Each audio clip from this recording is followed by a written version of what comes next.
Но при строительстве подобных объектов важна максимальная прозрачность всех процедур, ведь именно стандарты открытости помогают бороться с коррупцией.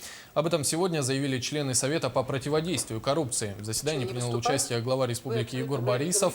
Также члены Совета рассмотрели вопросы о деятельности уполномоченного по защите прав предпринимателей и принимаемых мерах по предпринимательству.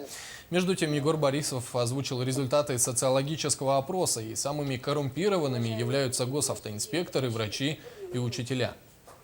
Я считаю, что здесь само общество тоже принимает участие.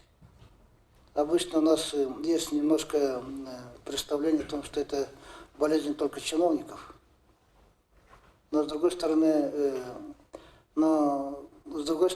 мы чиновники вот в области ГАИ, скажем, да, правоохранительные органы, здравоохранения, служба занятости должны создать условия, чтобы люди были как-то более уверены в тех или иных действиях этих органов.